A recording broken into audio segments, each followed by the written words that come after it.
Bienvenidos todos a una nueva edición de Patente de Corso, el podcast. En esta ocasión vamos a tener una charla sobre ciencia ficción, ucronías, y para ello, nos hemos traído, Pau, que es un fijo ya, y nos hemos traído a Sinesio, autor de 50 como Güey, de relatos cortos sobre México, que ya lo habéis visto aquí más veces, y tenemos a la persona que está detrás de Historia Ficción, que es un iVoox, digo un iVoox porque nosotros somos así de gilipollas, pero perdóname, un programa que, tiene mucha relevancia en iVoox, que es la plataforma, no el... y que, que os recomiendo encarecidamente que veáis, porque hace contenido muy serio, hace ucronías, si no me corriges, historia ficción. Y también he visto que tienes canal de YouTube en el cual subes fragmentos y más que recomendable el canal. Así que bienvenido y es un placer tenerte aquí. Muchísimas gracias a Roberto, a Pau, a Sinesio y a todos. Es un placer hablar con vosotros de una cosa tan, no sé, tan interesante como la literatura, que capaz que se le da poco espacio y lo merece. Bueno, en primer lugar, nos gustaría que definieras tú, expliques un poco, para la gente que no lo sepa, qué es una ucronía, el tema del punto de divergencia, así muy breve, para que la gente sepa un poco el material que haces, ¿no? El contenido que haces. Vale, pues Historia Ficción es un canal de iVoox que se puede escuchar exclusivamente en esta plataforma y lo que hago es... yo básicamente me sé la historia, o sea, yo sé quién gana en cada lugar y quién pierde y no me sorprende. Entonces llegó un punto en el que me planteé, bueno, me apetece conocer, o sea, que los mismos personajes que tanto me gustan me den aventuras nuevas. Y entonces, la historia alternativa utiliza los mismos personajes y el marco histórico real para conducirlo por un desarrollo alternativo. Y esto sirve para plantear una serie de dudas, analizar la historia con, por ejemplo, la agencia del sujeto. ¿Qué tan importante es un personaje histórico en el desarrollo histórico? Si hubiera estado otra persona en lugar de César con otro carácter, ¿habría ocurrido exactamente lo mismo o no? ¿Era necesario o no? Y a lo mejor una ucronía histórica permite analizar esto. De modo que, por un lado, tendríamos la ciencia ficción clásica que uno puede imaginarse, Star Wars, que es directamente ficción y muy vinculado a la ciencia, y esto es historia ficción, que es como el relato de historia alternativa, que en lugar de ir como la novela, analizando el desarrollo de los personajes, de sus aventuras, de sus amores, creo que se trata más de analizar el proceso histórico, pues eso, con los ojos del historiador. Cuando se produce el cambio, es decir, cuando deja de ser historia y se convierte en historia ficción, es con el punto de divergencia, ¿no? ¿Cómo Sí, eliges dónde poner el punto? hay de todo. Hay algunos que son muy llamativos, por ejemplo, la batalla de Hastings, hay uno muy evidente en el que los anglos que pierden es que a su rey le pegan un flechazo en un ojo. Si no le hubiesen pegado un flechazo en un ojo, si la flecha hubiera ido un poquito hacia un lado, a lo mejor, y la flecha le hubiera caído a Guillermo el Conquistador, a lo mejor nunca se habría producido la conquista normanda de Inglaterra. Entonces es un punto de divergencia muy concreto y muy obvio. Hay otros puntos de divergencia que son más generales. Por ejemplo, me planteo algunas veces, muchas veces, qué ocurriría o cómo hacer para que España se industrializase, tuviese pues, un desarrollo económico más potente, porque eso a su vez genera otros recursos. Claro, el punto de divergencia para que España se industrialice no puede ser una cosita concreta. Siendo realistas, no, es una suma de procesos, con lo cual la divergencia a veces es muy concreta y a veces es un proceso entero. Sí, yo también me he planteado cómo se podría industrializar España, la verdad. Me tiene así unas noches un poco preocupado. No, sí, sí. Yo la verdad es que no conocía este planteamiento. Yo no sé si, bueno, supongo que habrá gente que habrá hecho algo parecido o a lo mejor es algo genuino tuyo, pero la verdad es que la ejecución me ha gustado mucho y hay una cosa que me ha llamado la atención, que es sobre el tema de qué escoger para hacer ese nuevo relato y ficticio, que tú mismo dices que cuanto más contemporáneo es el fenómeno, más problemático es para ti, ¿no? Porque hay gente que no le gusta que empieces a hacer malabares con hechos más recientes, donde se mete política, donde hay cosas que la gente tiene como más a flor de piel, ¿no? Claro, obviamente. Al final César y Pompeyo están amortizados y nadie es un forofo de ninguno de los dos. Pero si uno se pone a hablar del presente, evidentemente, imaginaos cuando se menciona un político real, español, actual, el desarrollo, cómo se le nombra y cómo se le califica, ya, bueno, pues puede incomodar a unos oyentes o no. Así que, evidentemente, claro, hacer ucronías del presente y sobre todo con España, que representa el 90% de los oyentes, pues es más difícil que con otros marcos, pero a su vez es más divertido. Eh, Sí. así que, Cuando haces algo así es como, esto va a crear polémica, vamos a meterlo. no, claro, claro, sí, yo me divierto muchísimo. De hecho, mira, dentro de poco voy a hacer, claro, o sea, normalmente, y quiero que sea así, es que es historia de verdad, ¿vale? Y seria, concienzuda y con los ojos de un historiador. Pero de vez en cuando me gusta hacer locuras. Entonces, dentro de nada estoy preparando ya uno en el cual se produce la segunda venida de Cristo a la Tierra. Y esto Hostia. descrito con los ojos del historiador, siendo real y cogiendo el Evangelio de Juan para tomar qué debería de ocurrir según el Evangelio y, y convertirlo en el mundo de hoy. O sea, las redes sociales, qué impacto tendría, pero luego con la magia que implica el Evangelio. Es decir, van a resucitar los muertos, va a haber magia, va a ser un dios, porque si es un hombre no es divertido. Si es un Eso hombre es. es absorbido por... Entonces es un dios. Y claro, hago algunas que sean así una auténtica locura porque me parece muy divertido. Ese te voy Entonces, adelantando que va a ser polémico, ¿eh? Ah, sí. Podría ser Bueno, es un polémico. poco como la película esta española, ¿no? De Así en el cielo como en la tierra. Es un planteamiento similar. Pero, y simplemente para entender, para los que hemos conocido ahora tu canal de historia ficción y tal, tienes como dos vertientes, según yo he entendido, de hacer la historia ficción. O sea, una es como, digamos, plantear un hecho histórico y dentro de la misma figura, como puede ser el César, en lugar que sea Julio César, que sea otra persona que hace el papel de César y ver cómo su diferente personalidad podría variar el hecho histórico. Y el segundo sería que un hecho histórico sucede de una manera diferente, como sucede, como en la película de Malditos Bastardos, por ejemplo, de Tarantino o así. Simplemente por saber.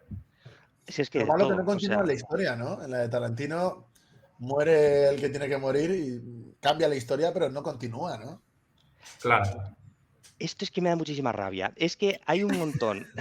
Es que hay, es que es asqueroso, porque V de Vendetta termina cuando Uf, dinamitan el Parlamento. Y yo quiero saber lo que pasa después, Eso cómo es lo se interesante. articula la sociedad después de V de Vendetta. De modo que muchísimas ucronías hago un desarrollo de décadas o de siglos para quedarme a gusto explorando un camino alternativo. De hecho, las ucronías me parece que tienen una potencia muy interesante en el hecho de que como ensanchan el marco de lo imaginable. Y creo que dentro de la ciencia ficción y donde se plantea el futuro dentro del mainstream cultural, tiende a ser hoy por hoy pesimista y dibujar un futuro terrorífico. Pesimista sobre la naturaleza humana y descarnado sobre un futuro que se configura siempre como una lucha entre una minoría increíblemente poderosa y una mayoría que es aplastada. Y creo que eso nos precondiciona en cómo podemos imaginar el futuro. Y me parece que es imprescindible imaginar futuros virtuosos, positivos, deseables e imaginar cómo puede llegar a ocurrir que el desenlace no sea lo previsible, la victoria del poderoso, porque eso ha ocurrido un montón de veces atrás.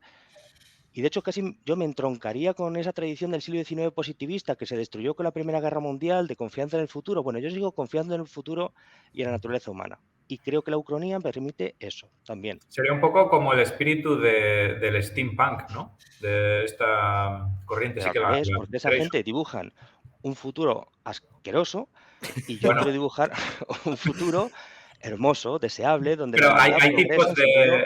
hay tipos de steampunk ahora que son un poco más como desde el punto de vista del ecologismo. Como no se desarrolló el motor de combustión y la gente sigue viviendo en la sociedad preindustrial de la máquina de vapor, se supone que la naturaleza está más preservada y que hay menos violencia.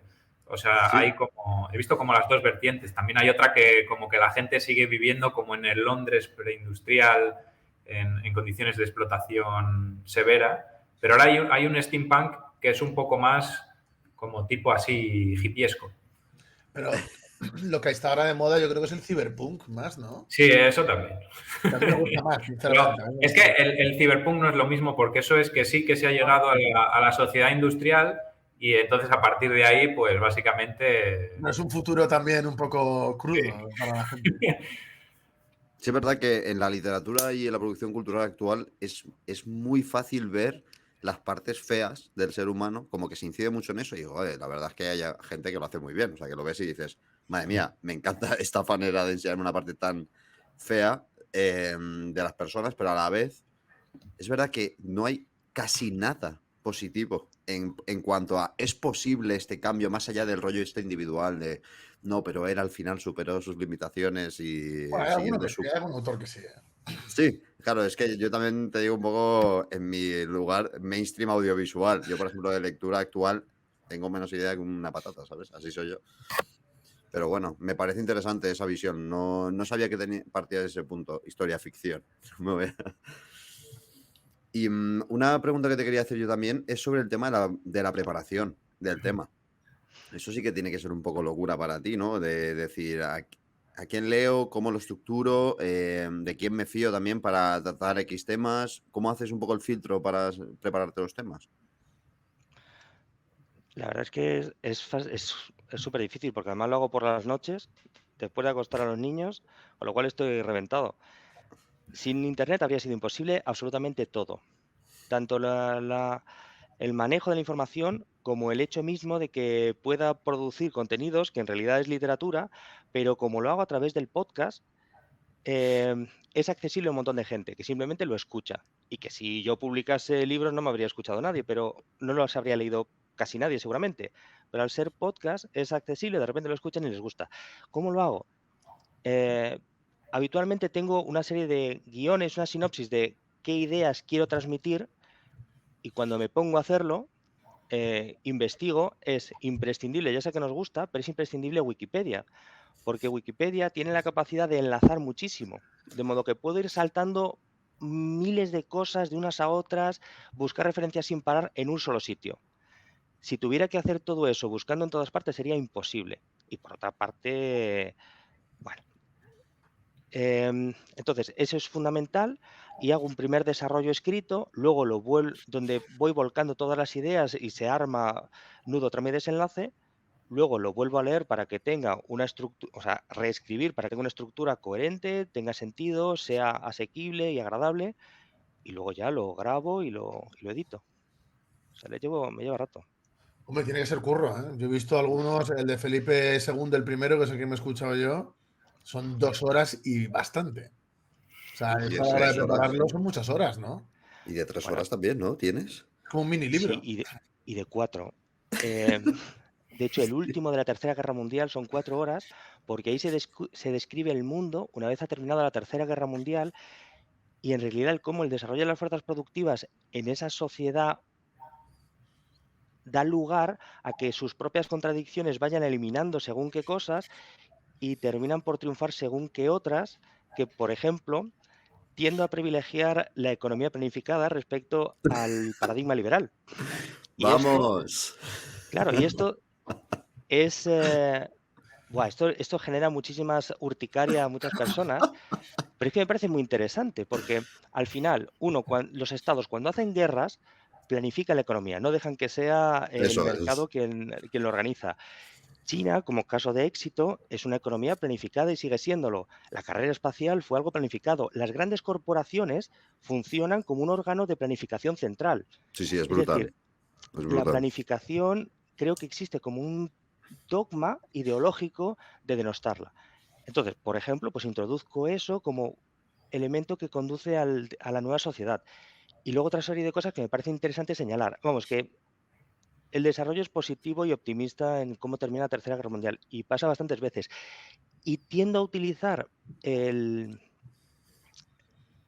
a ver, la interpretación del materialismo histórico para entender la historia. Y creo que es tan potente que permite dibujar escenarios verosímiles en cualquier época histórica. Si uno se plantea para los mayas y los aztecas, ¿qué relaciones de producción había? ¿Quién detentaba la propiedad? qué relaciones había jurídicas para sostener esa propiedad, qué estructura ideológica y religiosa amparaba esas relaciones sociales. De repente tiene sentido y la gente no es en plan seres de luz con un sentido holístico de hermanamiento con la naturaleza, no, son personas en una situación histórica determinada que han dado lugar a una serie de relaciones determinadas. Eso se enfrentan a otros personajes que llegan del viejo mundo con otras formas de producción y unas relaciones de producción diferentes y ambos tratan de conseguir el máximo beneficio como personas que son y se produce un enfrentamiento. Bueno, mira, es que tengo uno en el que ganan los aztecas y el punto de divergencia sería que cuando la noche triste, los aliados de Cortés le abandonan. Los tlaxcaltecas y los otros le ven débil, entonces los aztecas dicen, oye, mira, que les hemos echado, ahora os perdonamos por habernos traicionado, vamos a expulsar a los extranjeros ¿vale? Y os perdonamos a las tlaxcaltecas por lo que habéis hecho. Entonces es como un manejo diplomático más eficiente de los aztecas les permite recuperar sus vasallos antiguos para expulsar a los extranjeros y además sobornan a españoles para que empiecen a forjar para ellos armas de hierro. Entonces se van dotando de tecnologías modernas europeas al tiempo que Ojo, tienen una diplomacia más eficaz. Los aztecas terminan por mantener su territorio adoptando ciertos elementos y no son hombres de luz, simplemente han tenido otra serie de respuestas que han sido más eficaces. Pues Muy Es muy interesante, interesante. la verdad. Sí, sí, Es que además cada o sea, y siempre digo cada iVoox, estoy Podcast. me confunde, sí. Cada podcast que haces es como un mini libro. Ese es. ¿Sabes? Porque si son Sí. 4 horas, eso es un libro. Sí, o sea, son 25, 30 páginas Sí, sí. aproximadamente. Con la tontería te puedes hacer una compilación algún día, ¿eh? Y venderla también por ahí. Ya, Ucronía sobre la historia moderna, ¿vale? Bueno, moderna o sobre cómo los neandertales nos ganaron. Que esa la tengo yo ahí. No la he visto, ¿eh? Mira, os voy a hacer el spoiler, esa la voy a hacer. Y lo que va a ocurrir con los neandertales es que voy a Ay, qué joder a todo miedo. el mundo. Perdón. Porque uno piensa, lo que va a ocurrir con los neandertales es que ocurre que los sapiens tenemos una cosa que es la evolución cultural. Sin evolucionar físicamente, progresamos culturalmente y cambiamos nuestro comportamiento de manera radical, Total. lo cual me parece fundamental para entender al ser humano que dice, es que la gente es así. No, no es así. En esta sociedad dada tenemos esta forma de comportarnos, pero dentro de nuestra naturaleza profunda podemos ser increíblemente diferentes. Bien, Sí, pues total. eso es algo consustancial al sapiens y los neandertales no tenían esa capacidad de transformación cultural como nosotros. De hecho, se pegaron decenas de miles de años en Europa manteniendo la misma cultura lítica mientras que los sapiens evolucionaban muy rápido y cada vez más rápido, de manera acelerada. Pues Buah. yo creo que si, imaginaos, por una enfermedad, tengo que definir exactamente cómo los neandertales se cargan a los sapiens. Si por una enfermedad, digamos, los sapiens languidecen y prácticamente se extinguen, y solo hubiera neandertales, mi apuesta sería que hoy en día seguirían viviendo en cuevas y haciendo lo mismo que hacían hace 40.000 años. Tuve una Nada de construir conversación ciudades de neandertales. tuve una conversación sobre este mismo tema de la No vas a naturaleza, ver cambio de cultura. neandertales en un edificio, Pau. No lo vas a ver. Ni yendo a la luna, ni nada. Me gusta, me gusta. Me gusta porque los liberales que te escuchen dirán, maldita sea, era el materialismo histórico desde el principio. ¡No! Madre mía. No, pues me parece. Yo cuando vi eso dije, vale, este lo tengo que ver, solo que no me ha dado tiempo a verle ese, pero mola que te vayas tanto atrás también a cuestiones también filosóficas y que hoy en día ni siquiera están aceptadas por las ciencias sociales, que son la anticiencia social del todo, ¿vale? Y dejan atrás cuestiones tan interesantes. A mí me A lo parece. mejor eso también sería interesante, no solo que ganen los neandertales, sino desarrollar una sociedad en la que ninguno extingue al otro y ver cómo sería a lo mejor el siglo Eso sí que me lo XXI. imagino. Eso no joda a todo el mundo, lo siento. No está en el guión. Yo sí que me imagino dónde acabarían los neandertales conviviendo con nosotros, ¿eh? Sí, Una también. coexistencia. Campos de algodón. Eso es. Maldita sea. Mira, el episodio Ay, no. número 2 de Historia Ficción tiene que ver con la prehistoria, con un acontecimiento. Hace unos 70.000 años explotó un megavolcán en Indonesia. Además, es que las ucronías permiten eso. Es decir, yo relleno los huecos que no están claros como me parezca oportuno y adelante. Entonces, hace 70.000 años explotó un megavolcán en Indonesia. Generó un invierno volcánico que se prolongó un cierto tiempo y según se evidencia en nuestro material genético, la humanidad tuvo un cuello de botella en la cual hubo unas 2.000-3.000 parejas reproductoras. Estábamos como los orangutanes hoy. Nada, éramos poquísimos los humanos. Y en el planteamiento de esta ucronía es que la humanidad se extingue en ese momento. ¿Por qué? Porque los grupos compiten entre ellos, los más fuertes sobreviven, se imponen, hay canibalismo y la humanidad enriquece y se destruye a sí misma los pocos supervivientes. ¿Qué es lo que nos cuentan las películas estas terribles posapocalípticas? Pero es que en la realidad, hace 70.000 años, cuando los sapiens estaban tan fastidiados, sobrevivieron. ¿Y por qué y eso significa que los fuertes alimentaron a los niños y a los enfermos, que las mujeres que estaban embarazadas y no podían cazar, necesitaban de alguien que las cuidase durante años. Y hubo gente que lo hizo y esos son nuestros ancestros. Aquellos que practicaron el canibalismo y vivieron en grupos aislados sin reproducirse, sin tener hijos, desaparecieron. Todos los humanos de hoy somos los descendientes de aquellas familias que se protegieron entre ellas y cuidaron de sus débiles, de sus niños y les hicieron prosperar.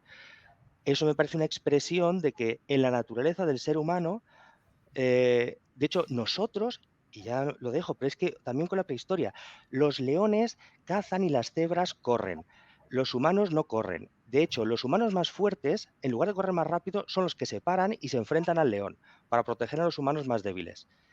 Eso es lo que hace que los humanos nos coloquemos, nos impongamos al resto de animales. Cosas así. No, Coordinarnos y eso defender a es los débiles. cierto, ¿eh? No es solo una especie de hipótesis pensada. Es decir, yo recuerdo cuando estudiaba antropología en la carrera, uno de los puntos más importantes era definir cuándo, digamos, los primates empezaban a ser humanos o a no ser humanos, ¿no? Y uno de los casos claves, ahora a lo mejor ha cambiado porque se conocen más fósiles, pero cuando yo estudiaba era el caso entre el Homo habilis y el Australopithecus, que los fósiles son muy, muy parecidos. Sin embargo, el Homo habilis ya era un Homo, mientras que el Australopithecus se considera otro tipo de primate. Y la única diferencia era precisamente eso, era que en el Homo habilis ya existía una conciencia de cuidar al débil. Y por eso se considera, de hecho, que la definición de ser humano con respecto a otros primates es el altruismo y preocuparse por el débil, que eso en otras especies animales no existe. Como hablabas de las cebras, cuando una cebra cojea, precisamente esa es la que se va a comer el león. El resto de cebras no la guardan en un sitio y la cuidan. Y uno de los ejemplos que yo estudié es en Altamira, cuando se descubrió el famoso fósil este de Miguelón, que no sé si lo conocéis. Pues Miguelón tenía la mandíbula fragmentada porque había tenido una infección en una muela tan grande que se le había llegado a infectar tanto que literalmente le rompió la mandíbula y acabó muriendo de una septicemia. Entonces, claro, los investigadores llegaron a la conclusión de que si ese señor estuvo vivo X tiempo hasta que la infección llegó a ese punto, significa que el resto de la tribu le estaba cuidando. Le estaban dando sopas porque no podía comer probablemente, le preparaban además una comida concreta para él, no le daban lo que comía el resto. Y esto es cierto, es con lo que dice Historia Ficción, es tal cual. O sea, esa gente probablemente se seleccionó de manera natural mediante una presión selectiva que iba orientada a el que cuida de los demás sobrevive y el que es individualista va a morir, porque en cuanto tenga un problema está vendido. Bueno, luego surgió el liberalismo y lo estropeó todo. Eso. No, y de esto hay filósofos que hablan de ello, porque ahora las corrientes precisamente son intentar eliminar esta característica tan humana de nosotros. O sea, es como intentar vender que no, que el ser humano es egoísta por naturaleza y va a tender a su beneficio y a su prosperidad por naturaleza y no le va a importar que el resto. Y realmente no. Realmente lo que literalmente define al ser humano y lo que yo estudiaba en antropología como definición de cómo se sabe si un homínido es humano es si tiene la capacidad de cuidar a otros seres humanos y de protegerlos. O sea que sí, eso está muy, muy bien hilado por parte de Historia Ficción, desde luego. ¿Cómo, o sea, todo esto sin eso es científico, o sea, lo digo para que no le... Yo soy biólogo. Claro, es que dice, no, yo estudié como si fuera en el instituto, no, es que...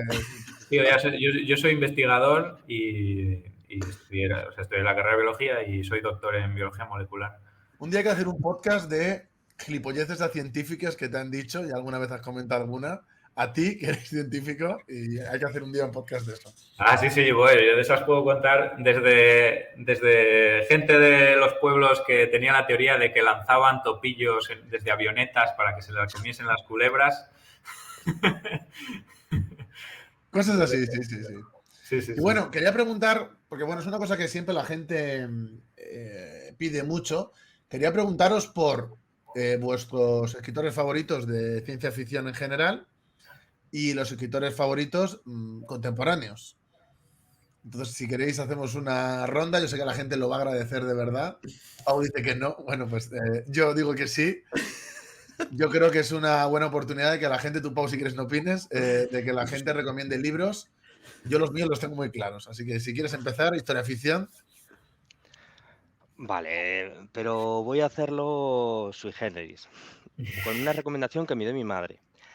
Ella tenía una librería y me dice, mira, tú nunca en la vida vas a poder leer todos los libros que hay, ni una fracción diminuta.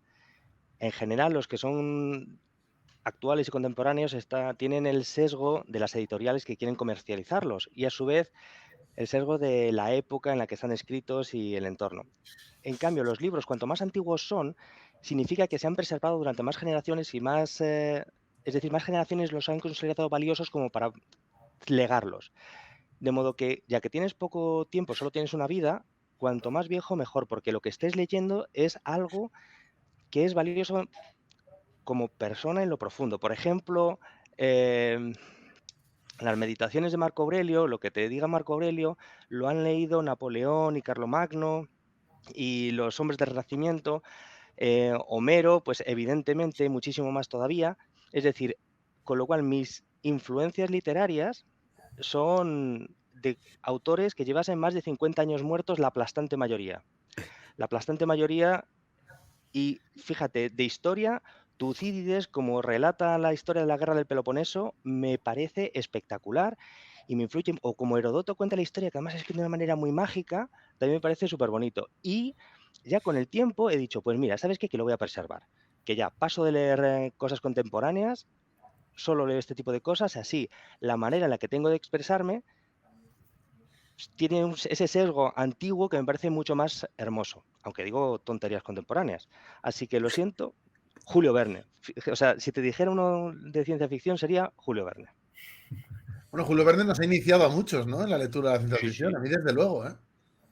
estupendo. Muy Le bueno. critican mucho por. Bueno, yo, por ejemplo, en el instituto, cuando me lo presentaron, en plan de típico de que hacen estudiar al autor, me lo presentaron como literatura juvenil, en plan de. Yo siempre digo que hay mucho crítico que habla bueno, y denosta la literatura que ellos llaman juvenil, pero a mí me parece una estupidez, sinceramente. A mí las obras de Mira, Julio Verne me acercaron a la ciencia ficción. permíteme, porque después de elogiar a Tucídides, quiero elogiar literatura basura, que me parece maravillosa. Y no es Julio Verne. Por circunstancias, una de las pocas cosas, el autor estaba muerto, ¿vale? Pero que he leído que es medio moderno y creo que por ser de las pocas cosas modernas me impactó muchísimo, fue un autor de novelas de relatos bélicos, que se llama Sven Hassel. El tipo ha vendido como 60 millones de libros, es el autor danés más vendido y cuenta historias de la Segunda Guerra Mundial de soldados alemanes en la Segunda Guerra Mundial. Se supone que él estuvo, pero hay dudas. En todo caso, son relatos muy interesantes sobre las vivencias de soldados, extremadamente crudos, y el mensaje es: la guerra es más terrible de lo que te puedas imaginar, pero lo cuenta de una manera súper interesante. Bueno, pues me encanta. Y de hecho, tengo una serie de episodios que son fanfics del tío este de Sven Sí, lo Hassel. vi un montón, sí. Pero eso es, los que hayan leído libros de Sven Hassel, que hay un cupo de gente que lo ha hecho, le encantan. Porque de repente son los personajes que uno conoce de los libros que ganan vida y encima hay disparos de fondo. Y pretendo hacer mi propia historia con mis propios personajes y voy a hacerlos que sean del Ejército Rojo. Porque, Ya lo iremos. claro, ya lo Ya, diré, Pero una pues ya. porque cosa, así ya que lo has recomendado, di uno en concreto y me lo leo y lo videoreseño. los Panzers de la Muerte. Bueno, apuntado queda, porque está grabado, así que ya lo voy a poder. Si me olvida el nombre, está. Los Me panzers lo de la muerte. leeré y lo videoreseñaré. Es muy Y- ligero, se lee muy rápido porque es, yo qué sé. Sí, Y yo iba a es, decir que yo creo Me vale. que Fantasía dentro y de, ciencia ficción, me vale cualquiera, ¿eh?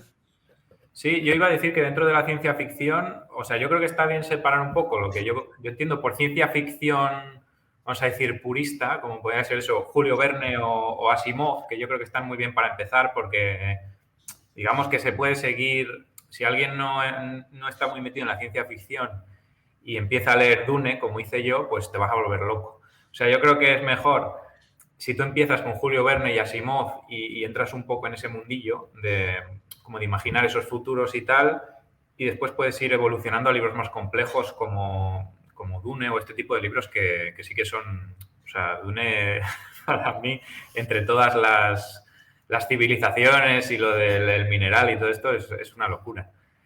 O sea, Y para luego, la gente que se incorpora a la ciencia ficción, no le claro, recomiendas sí, Dune. empezar por ahí no, porque es que se les va a hacer imposible. Te lo digo yo Por por favor, experiencia. expulsa del chat, expulsa del podcast a Sinesio. No, Vale. quiero decir, lo pueden leer, pero yo recomiendo, es mejor que se lea, por ejemplo, un libro de relatos cortos de Asimov para ir calentando y ya cuando está con la mentalidad de ciencia ficción se meten cosas más complejas que si nunca has visto nada, de repente empiezas con Dune, a lo mejor se les hace más cuesta arriba, porque A ver, es un poco más denso y más claro, complicado que otros. O sea, en eso tiene. hay que estar un poco tiene razón. en el mood de la ciencia ficción. Y luego yo creo que, aparte de la ciencia ficción, que llamo así como más clásica, también luego están los libros que dentro de la ciencia ficción son las distopías, que ahí yo creo que recomendar siempre 1984 y Un mundo feliz, eso es imprescindible. O sea, porque están bastante bien. No sé si Historia Ficción está de acuerdo, que me está mirando como si estuviese Utopía de loco. Tomás Moro. Muy bueno, sí, Hay bueno. otra. Sí. Yo, Y mira, luego, bueno, perdón. Sí, no, solo lo último, porque como yo siempre me lo llevo a mi tema y hay un autor que me encanta, que es Houellebecq, a Historia Ficción le quiero recomendar, que a lo mejor lo conoce, porque en España es un poco menos conocido Michel Houellebecq, pero aquí en Francia es como un dios. Y tiene un libro que yo os he hablado ya varias veces de él, que se llama Sumisión, que es precisamente, yo creo que lo que ha escrito Historia Ficción, que es precisamente, lo escribió hace ya bastantes años, pero el libro se fundamenta en que en las elecciones que hay en Francia generales al año que viene, gana un partido islamista junto con el Partido Socialista francés. Y entonces el libro empieza así y es precisamente lo que comenta mi Historia de Ficción que a él le gusta, que es cuando ha surgido este evento, no se acaba en que surge el evento, sino cómo se desarrolla la sociedad, qué pasa, si la gente acepta o no acepta que Francia se convierta al Islam y todo este tipo de problemáticas. Este libro no está en español todavía, ¿verdad? No, sí, ese sí que está en anagrama. Ah, pues me vas a pasar link porque ese le quiero. Sí, por supuesto. Mira, yo por decir es bastante realista, porque claro, uno piensa, pues si la sociedad se convierte al Islam, claro, al principio puede haber una reacción enorme, pero luego a lo mejor puede haber gente que es un poco más conservadora, un poco tal, que parece que son los que estaban más en contra y luego dicen, hombre, pero si esto es mucho mejor. Entonces, el autor juega ahí un poco con... Claro.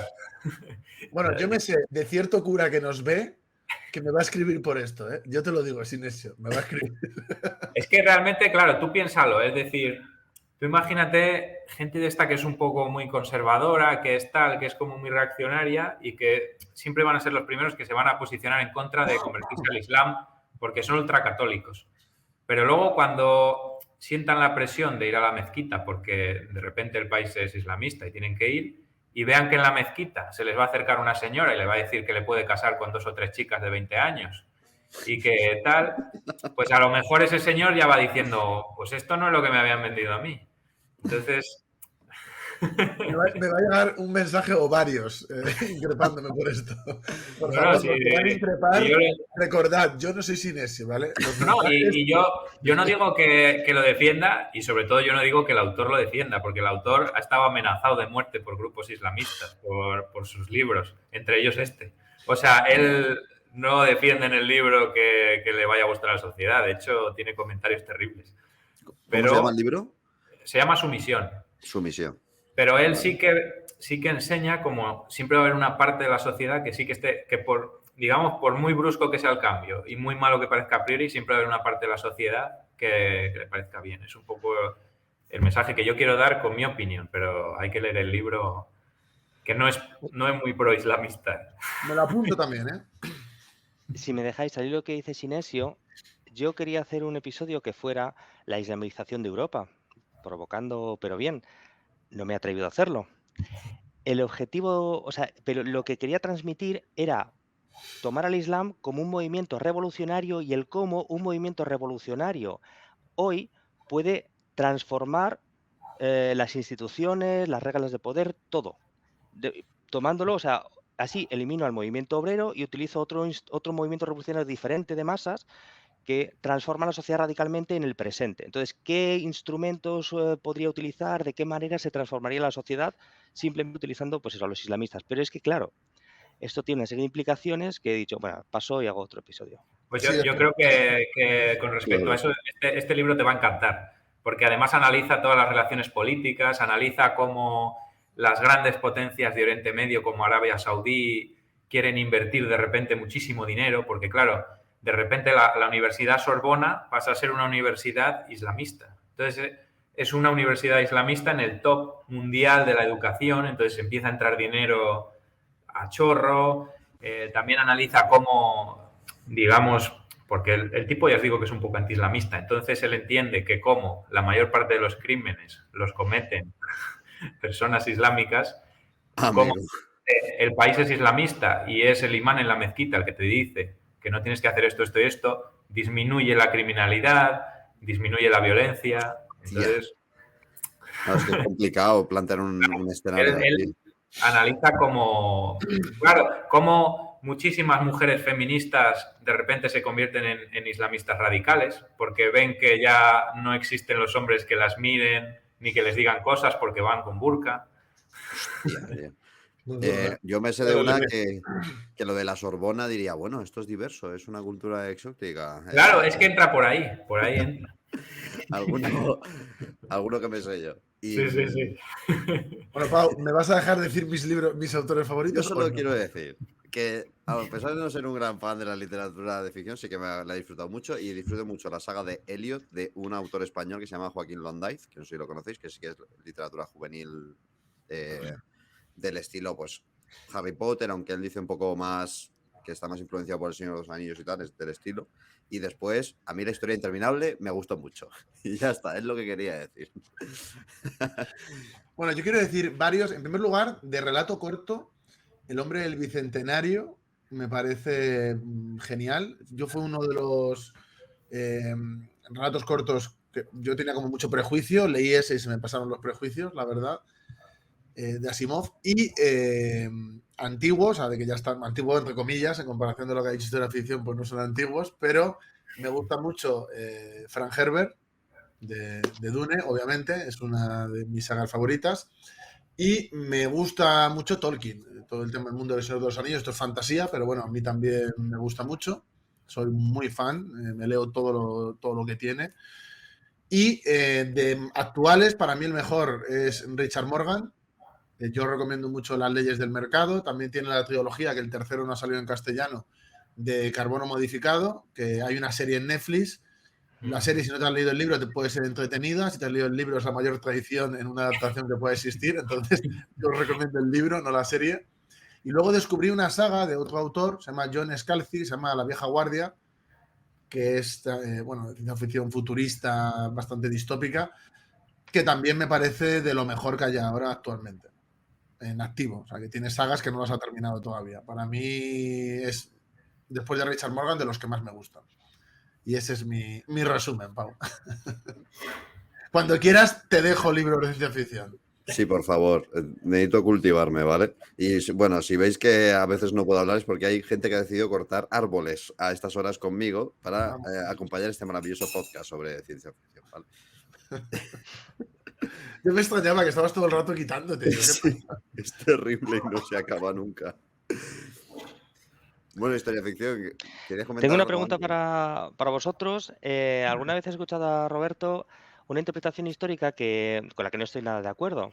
Me parece, corrígeme por favor, pero que entiendes que los procesos históricos son como una marea incontenible en la cual los personajes poco menos que se dejan llevar por esas corrientes y que lo que tiene que ocurrir era una necesidad histórica, poco menos, y que la persona que lo encarna es contingente y que si no hubiera sido uno habría sido otro. Bueno, el materialismo histórico lo que defiende, bueno, esto ya es como hacer así y cambiarle a otra cosa, pero bueno, el materialismo histórico lo que defiende sobre la personalidad es que la personalidad es importante, pero la personalidad no es la que marca el progreso de la humanidad. Es decir, yo siempre pongo el ejemplo de Marx y Engels.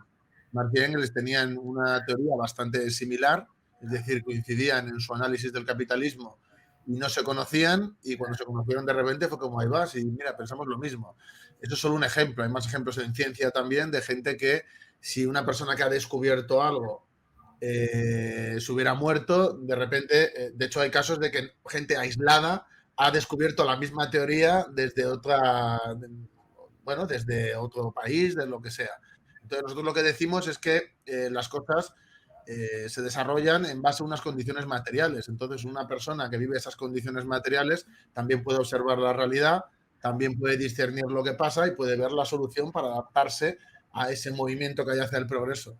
Entonces, por ejemplo, si el fin del feudalismo mismamente, si no se hubiera producido por lo que fuera esa revolución francesa, por ejemplo, la lucha contra el absolutismo, etcétera, si no se hubiera producido esa revolución y hubiera sido un fracaso, hubiera sido, o sea, no se hubiera dado ese progreso en ese momento, pero no me cabe duda de que en base a esas condiciones materiales, ese proceso, aunque no sea ese exacto, pero el proceso de acabar con esos restos feudales y dar un paso adelante como sociedad, se hubieran dado exactamente igual. Pero bueno, eso es lo que dicen los... Entonces, Gengis Khan para mí me parece brutal, porque es un personaje que nace en las estepas y la que monta. ¿Habría sido otro si no era Gengis Khan? Pues seguramente no en ese momento, no hubiera sido todo exactamente igual, pero el dominio por las condiciones materiales de las hordas, que él consiguiera unificarlo y consiguiera establecer ese imperio, esa dominación, etcétera, pues seguramente hubiera habido otro que se hubiera tenido, se hubiera terminado imponiendo y hubiera unido a la horda igual. O sea, no hubiera sido igual en el sentido de es Gengis Khan con otro nombre, pero sí que se hubiera dado ese proceso, yo creo que sí. ¿Filipo podría haber hecho lo que Alejandro, lo que su padre? Yo creo que no. Con su mismo ejército, Bueno, en las mismas condiciones, creo que no. O que el ayudante de César podría haber hecho pero te pongo un ejemplo. otro. Es que claro, tú has puesto ejemplo y te pongo un ejemplo. Es decir, la caída del Imperio Persa. La caída del Imperio Persa que se da con Alejandro no se hubiera dado si hubiera salido un poder unificado que le pudiera hacer frente y que no tuviera todos los problemas de bueno, todos los problemas que tenía el Imperio Persa. Es decir, yo creo que gran parte del mérito, no del mérito, pero de que pudiera llegar a producirse la caída del Imperio Persa no está tanto solo en Alejandro Magno, sino está en las propias contradicciones que tenía el propio Imperio Persa. Y si no hubiera sido una cosa, hubiera sido otra. Yo que eso sí lo creo. Pero es que lo que me parece es como que lo vemos diferente en que yo le doy más peso a la agencia del sujeto, o sea, que los personajes tienen más capacidad, yo entiendo, de intervención histórica y el propio azar. Si el ejército de Alejandro Magno se le hubiera propagado la malaria y hubiera diezmado a sus tropas, quizá no habría conseguido. Si le hubiera caído un rayo en la cabeza a Augusto cuando estaba intentando conquistar Cantabria, igual no se estabiliza el Imperio Yo Romano. creo que en la conquista de Cantabria hubiera venido el que hubiera sustituido a Octavio y hubiera pasado similar. Pero no lo he dicho, ¿sabes? Lo he dicho aposta, porque es que César, cuando muere, tiene su sucesor, que es Augusto, que consigue gobernar 40 años, me parece, y establecer una estructura imperial estable, que sería Al la que luego principio no era perdería. solo Augusto, era el triunvirato. O sea, cuando él Y ganar la Segunda Guerra Civil, y después de imponerse, ya consigue estabilizar su dominio hegemónico durante décadas y consigue formar lo que es el aparato institucional del Imperio Romano. Sin Augusto, César nunca habría sido nadie. Habría sido un usurpador que fue asesinado, un tirano y ya desaparecido. Pero fue Augusto ¿Pero tú crees el que no que hubiera habido solidifica el alguien imperio. con las dinámicas que se estaban desarrollando de expansión de Roma, etcétera, de fortalecimiento? ¿Tú no crees que hubiera habido alguien que hubiera centralizado ese poder, aunque no hubiera sido él? No era necesario para nada. Hombre, para expandirse Creo que más. Mira, es que en el que yo cuento, o sea, termina imponiéndose Pompeyo y la República languidece. Su hijo intenta ser sucesor, pero le tratan de tirano porque no tiene el ascendente del propio Pompeyo.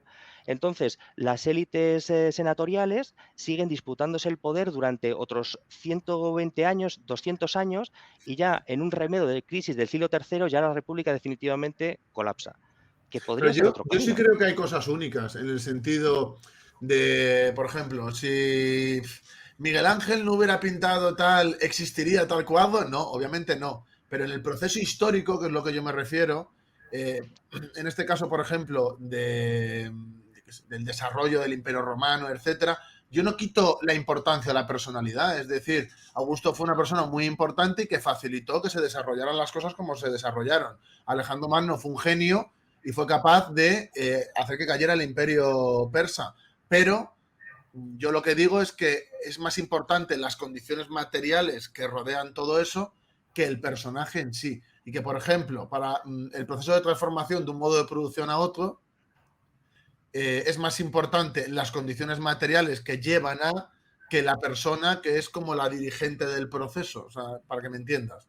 O sea, Eso que te la lo compro persona porque no es es lo la principal. infraestructura económica, que es un proceso de larguísimo recorrido de la transformación de las infraestructuras económicas, pero las superestructuras institucionales, ideológicas, políticas o jurídicas, esas sí las pueden cambiar los sujetos. Te pongo Y un te digo ejemplo. uno que Lenin, sin Lenin, entiendo que octubre nunca se habría producido. Seguro que No lo yo no sabemos. me imagino No, que yo otro pienso lo personaje contrario, yo podría haber pienso que ocupado sí. el hueco de Lenin. Puede Es que en vez de que octubre se llamara marzo, pero yo Claro. creo que sí, porque eran las condiciones materiales en las que se produce la revolución. Mira, los bolcheviques muchas veces, o sea, posteriores, por ejemplo, cuando sale el golpe de Estado del 20 Congreso, hay mucha gente que cree que el culpable es una persona, ¿no? Y es Khrushchev. O la gente que cree que la Unión Soviética es hasta el 91 socialista, dice, no, es que Gorbachev traicionó y por eso se fue todo al traste. Yo, sinceramente, si Gorbachev le da una embolia y desaparece, hubiera habido otro. Es decir, era un proceso de descomposición que hubiera estado el que hubiera estado, como había otros intereses, etcétera, unas condiciones materiales concretas. La historia no la hace. Yo lo que quiero decir es que la visión burguesa de que la historia la hacen los príncipes no es real. Es decir, esa transformación no la puede llevar a cabo una persona. Es decir, una persona no puede ser el núcleo alrededor de lo que gira todo.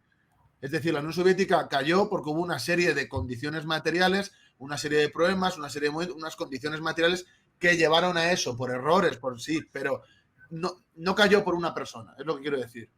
Igual que el Imperio Romano no se construyó solo por una persona. O sea, es como muy... creo que el materialismo dialéctico tiene una visión más amplia y la gente que no defiende eso tiene como una visión más, ¿cómo decirlo? No quiero decir sesgada, quiero decir como más cerrada, ¿no? De lo que es el hecho histórico. Sí, Y sí, no centrarnos solo en la persona, sino verlo como un proceso que es mucho más grande que una persona y que contiene a esa persona. O sea, yo no niego que esa persona tuviera influencia. Yo creo que las tesis de Lenin, que le costó mucho imponerlas, de hecho perdió las primeras veces que lo presentó, se las tiraron. Yo creo que sí que es una persona que permitió esas ideas agilizar todo. Pero yo creo que no es fruto de las ideas de una persona, porque la idea no transforma la materia. Entonces, creo que es lo material, es decir, la situación que vivía Rusia, las condiciones materiales de esa época, las que hicieron que eso sucediera. Entonces, yo creo que sí hubiera habido ese proceso de transformación antes o después. Con la Revolución Francesa igual.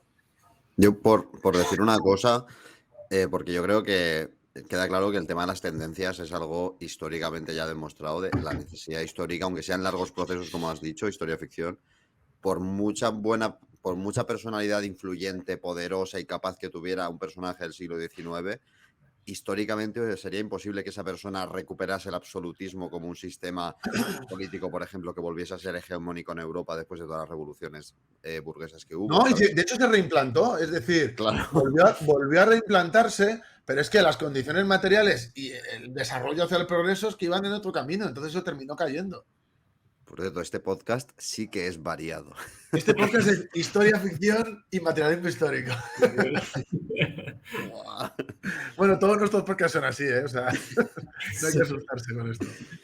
Ay, madre. Si es que, a ver, si es que tiene sentido plantearse las ucronías con algún instrumento analítico para que no sean simplemente divagación. Si yo me pusiese simplemente a plantear caminos alternativos al tuntún, no tendrían sentido. O sea, como tengo un método, creo que eso es lo que hace que tengan sentido y que de hecho cuando un oyente lo escucha, le suena lógico porque no son simplemente, no es que me invento que va a ocurrir tal y tal cosa. No, es que hay una interpretación de la infraestructura económica que con unas relaciones de producción en ese marco histórico y luego todo lo que tiene alrededor, desde la geografía al clima, al azar, que yo insisto que es muy importante, las personalidades, los marcos jurídicos, la historia que solo tiene un sentido, que es de avance, de modo que cualquier momento histórico tienes que tener en cuenta todo lo que ocurría hasta ese momento, porque todo eso le influyó y lo que hay Claro, delante ya no te influye nada. claro, yo lo entiendo perfectamente eso, pero yo lo que digo, eso que dices tú de que la historia va en una dirección solo, hacia el progreso, Sí.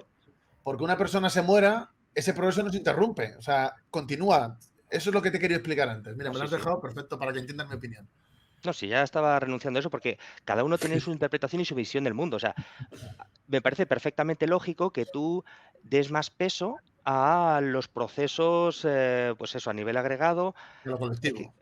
a lo colectivo, y que yo a lo mejor identifico pues a los sujetos que juegan un papel importante, y me parece que por otra parte, ver que los sujetos tienen capacidad para transformar la historia tiene un sentido positivo en que, si no es así, siéntate a mirar lo que ocurre, porque no tienes ninguna capacidad para transformar lo que está, ¿sabes? La Pero, historia. claro, pero la réplica a eso, desde el materialismo histórico, es que lo que tú puedes es acelerarlo. Porque Eso las es. cosas, claro, entonces realmente tú, si conoces las leyes objetivas, lo que se dice en economía también, tú puedes fomentar, ¿no?, ese cambio para que se realice antes. Entonces, claro, no es sentarte a esperar. Cuando se dice, no hay que acabar con el capitalismo, entonces, ¿para qué nos vamos a organizar? Porque hay que forzarlos, hay que empujar para ir hacia ese camino y que sea antes. Total. Muy bien. O que Este vengan debate los ya se ha tenido alienígenas. muchos años antes de que naciéramos todos. No sé si conocéis a los famosos trotskistas que dicen que van a venir los aliens a implantar Sí, el comunismo en argentinos. España. ¿Ah, Sí, sí? sí. Bueno, dejadme que haga Esa propaganda de teoría un no la sabía yo. episodio. He hecho un episodio que se llama La conspiración reptiliana alienígena, Buena pinta.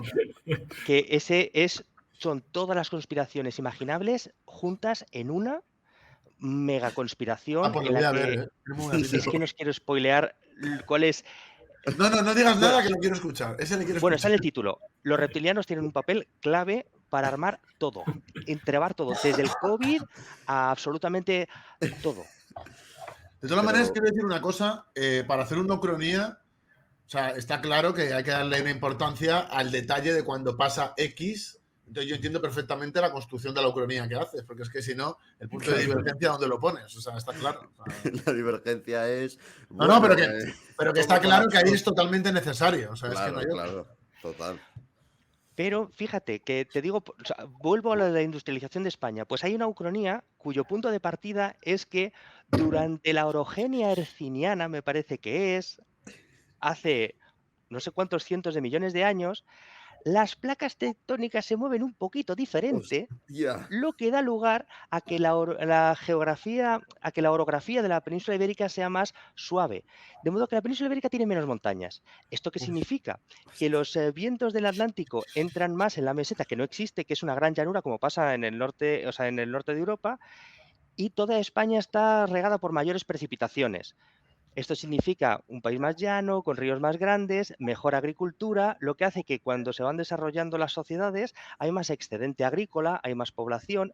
Básicamente nos pasa como a Francia. De hecho, mi pregunta era, siendo un país más o menos igual de grande que Francia, España, o la península ibérica, ¿por qué somos siempre más pobres? Porque históricamente la península ibérica siempre ha sido más pobre que Francia. Francia ha tenido siempre a alguien. O sea, no voy a entrar al detalle, pero España ha sido de media más pobre. Y creo que tiene que ver con la geografía en gran parte, que es una tierra menos poblada, y que eso, sin montañas, de repente me parecía súper interesante plantear eso.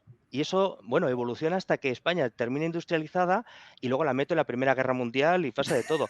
Pero el punto de partida es que hay menos montañas. O sea, todo empieza 600 millones de años Claro, antes y de repente estamos espectacular. hablando de... La ¿Ves? Primera Ahora Guerra Mundial. entiendo que le dé tanta rabia la película de Tarantino, claro. Claro. Claro, el contexto que pide historia ficción es un muy contexto. Claro. A ver, Se pero ¿cómo acabó era la la película y fue plaga como, pero si ahora empieza esto. ¿Qué Pero está empieza lo bueno. Mira, Claro. solo por vicio, ese episodio que os he dicho de la conspiración reptiliana tiene una continuación que se llama La conquista del universo. Ese episodio termina cuando se deshacen las últimas partículas. O sea, Ostras, eso, Al es final eso es chungo, ¿eh? el Eso va a final del pasar. final del final, es todo lo más que puede avanzar una ucronía, es hasta que se diluyen los últimos elementos y las Historia últimas ficción. radiaciones, el Me vacío. estoy enamorando de tu forma de ver las historias, ¿eh? Yo también quiero una historia que hable de cómo se apagan todas las estrellas del universo, porque va a pasar y nadie habla de eso. Y queremos que haya gente hablando de eso ya. Me Pues yo parece bien. no sé si existirá una ucronía así en el canal, pero a mí me interesaría mucho una en la que la Armada Invencible llega hasta Londres. Hombre, ha ocurrido. ¿Y sabes qué hago? Que después cuento como 100 años de historia de Inglaterra. Y de hecho también Napoleón conquista Inglaterra y nada de que lo Eso, conquiste y ya bien, bien. está. Luego cuento el desarrollo económico, el colonial de la Inglaterra, influenciado por las ideas, pues cómo se transforma, porque recibe influencia europea, dejan sus cosas de sus millas y mil cosas así. Llevas muchos años haciendo, o sea, moviendo el canal, ¿verdad? Porque he visto que tienes un No, montón. 2 o 3, creo. Pues 3, lo has dado, 3. ¿eh? Lo has dado fuerte, ¿eh? Tienes un montón de podcasts, que no Sí, iVoox. sí. Un montón de iVoox. He puesto un Bueno, y Twitter hoy. Es que siempre digo tengo los... iVoox y claro, es un podcast, no iVoox. Claro, son podcasts. Tengo otros 200 pendientes. De hecho, uno va a ser que la Guerra Fría alternativa, y tengo varios puntos de partida, pero claro, o sea, la gracia es que gane la Unión Soviética, Hombre, claro. porque es lo diferente. Y de hecho, Pero acabo de hacer uno en el que Stalin se lanza a conquistar Europa Occidental en el 45 y acto seguido voy a hacer el contrario, en el que los aliados se lanzan a atacar a la Unión Soviética en el 45. Un poco los dos son Muy verosímiles. guapos, ¿eh? Tienes mucha imaginación, ¿eh? Muy bueno. Sí. oye, Claro, y es que y son esas cosas que a mí me dan mucho vicio. a lo mejor no lo tienes, o a lo mejor ya lo tienes y me matas, pero uno sobre la no victoria de Franco aquí en España, sobre el triunfo del Frente Obvio que lo Popular. tengo, sí, sí. Además, los primeros. Por supuesto, Que tiene todo, sí, sí. Pues Mira, me lo voy a tengo escuchar, me lo voy a escuchar. la República gana la Guerra Civil y además ese lo hice muy al principio, pero tengo pensado otro en el que, mira, tengo ese en el que la República gana la Guerra Civil y básicamente es porque Francia le apoya. Y eso hace que, No. pero es que es verosímil que los socialistas franceses hubieran apoyado a los socialistas dentro de la República para compensar la influencia de los comunistas y a su vez para tener un país afín frente a frente a la agresión alemana. Lo que significaría es como que los franceses socialistas son un poquito más echados para adelante y temen más la agresión alemana, por lo tanto apoyan más a la República y eso hace que pues, los socialistas dentro de la República burgueses tengan más peso y terminan por evitar la victoria de Franco. Qué guapo. Pues me lo Qué escucharé Porque bueno. claro, también. es que siempre se plantean, no, es que si la única alternativa era Stalin en España. Bueno, no, había 50.000 alternativas. No, en tu Y luego alternativa a algún comunista fusilarían, estoy seguro. Claro. Algunos hemos muchos. visto que, claro, tú eres de iVoox Original, o sea, tú Sí. en el ranking estás súper arriba, ¿no? Porque tienes un montón de visitas en tu canal. Sí, y porque publico demasiado poco. Es que como me cuesta tanto hacer cada episodio, porque imaginaos lo que estamos hablando de prepararlo, Mucha información, sí. editarlo todo. O sea, es que no es como un podcast que ahora nos Sí. reunimos, hablamos, se publica y ya está. O sea, me toca escribir cada palabra, releerla, contrastarla, meter cositas. Estoy todo el rato metiendo pequeños mensajitos, menciones, referencias.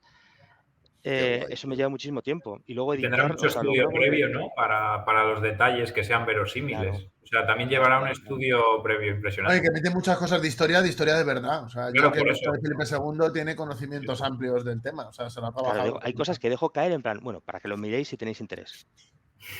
Y, Sí, sí, se nota, ¿eh? y ahí, porque son cosas que me parecen interesantes o de armamento, que me parece súper interesante. De hecho, habréis notado que hay un montón de batallas, de guerras, porque me parece muy interesante, la verdad, me parece... Y creo que la cultura de defensa también está muy abandonada y me parece muy interesante. De hecho, y luego al final a la gente le gusta. Uno de los más escuchados es en el cual la Marcha Verde fracasa, adentrándose en el Sáhara y se monta, hay una guerra con Marruecos. O sea, entusiasma a la Yo gente. creo que necesitamos uno que sea que México gana la guerra contra Estados Unidos.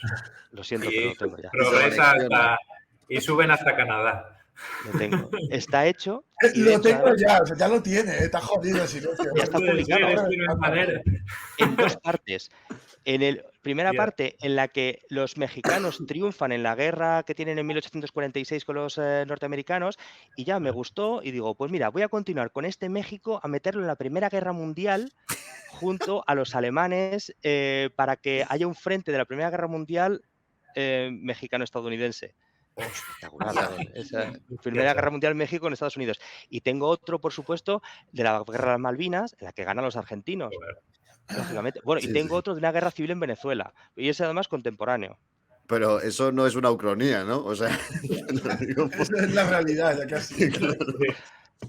No, Madre se mía. supone que es un poco en el futuro próximo. Y claro, me gusta hacer de Latinoamérica. De hecho, una cosa que tengo pendiente es hacer una saga completa de independencias latinoamericanas, centrándome en cada país. Y entonces voy a hacer uno que sea la Gran Colombia, que será el sueño de Bolívar. Entonces todo el sueño de Bolívar a muerte y va y triunfa y le sale y tiene El un sueño gran de país Bolívar que se era muy estabiliza. chungo, ¿eh? Quería hacer cosas muy feas, tío. El gran No, dictador. no, claro, pero porque las ucronías no necesariamente tienen que parecerme maravillosas. También tengo No, uno en no, el que está fracasa claro. Normandía, el desembarco en Normandía, los alemanes evitan el desembarco. Luego otro en el que Hitler directamente se convierte en un nuevo Bismarck. O sea, medio evita la guerra, aunque termina habiendo una guerra, aunque de relativamente baja intensidad, solo con la Unión Soviética, le va bien a Alemania y Hitler termina convirtiéndose en un prócer de la fundación de la Gran Alemania y de hecho el Reich persevera y está enterrado en un mausoleo en Berlín y me planteo cómo podría ser siendo Hitler un poco menos loco, cómo podría ser esa Alemania. Pero vamos, es Hitler, lo único que un poquito menos loco, porque es que Hitler apostaba demasiado. Entonces se le fue de las manos. De hecho, Sí, lo que ¿no? ocurre es Era que ambicioso, después ¿eh? de Checoslovaquia no ataca Polonia. O sea, imaginaos que Hitler no ataca Polonia. Después de anexionarse los Sudetes y ocupar Bohemia y Moravia, se planta. Ya está, se convierte en un estadista. Y lo único que hace es que anima a los polacos a que reactiven la guerra, tiene una guerra de continuación con la Unión Soviética. Claro, porque Polonia tuvo una guerra durante la guerra civil con la URSS. Pues los polacos, con los alemanes detrás empujando y recibiendo armamento y tecnología, son los que se enfrentan a la URSS. Y Alemania utiliza de proxy a Polonia. Así Oye, que... Claro, porque me son cosas parece- realistas, ¿sabes? Tienen que ser lógicas, nada de locura. Bueno, a veces sí hay locuras, pero... A veces un poco de locura hay, pero bueno. Lo de los Sí, sí, sí, claro. reptilianos es muy Ese es verosímil. el que me voy a escuchar. Sí, Vamos. por Está favor, guay. escucha el de los reptilianos, es Voy a ir al maravilloso. gimnasio y los reptilianos a saco mientras. Y mejora al final, o sea, lo que pasa a casi todos, el final no te lo imaginas, de verdad no te esperas qué narices pasa al final y es muy épico. Pero aparece el Frente Obrero al final. Imagina No, eso, no, pero es broma. aparece... Oh, ya veréis, No, spoilers, no, spoilers. es que ese sería muy spoiler. Oye, Bueno, me ha llevamos gustado. ya una hora. Quiero deciros a todos los que nos veáis, porque nosotros la gente nos ve mayoritariamente en YouTube, que le sigáis por favor en iVoox. A nosotros también, cabrones, si nos hacéis el favor. Y nada, darte las gracias, Historia Ficción. Es un verdadero placer haberte tenido aquí y que nos hayas compartido un poco de tu proyecto con nosotros. Oye, muchísimas gracias a vosotros. Es un honor. Y gracias a Sinesio por venir también a ayudarnos. Yo ya sabéis que encantado. Lo poco que pueda Pero aportar, me importa. me alegro de que tu jefa no te haya sorprendido en medio del No, podcast. está todo bien, está todo bien. Venga, bueno, Un hasta abrazo a luego, todos, chicos. chicos.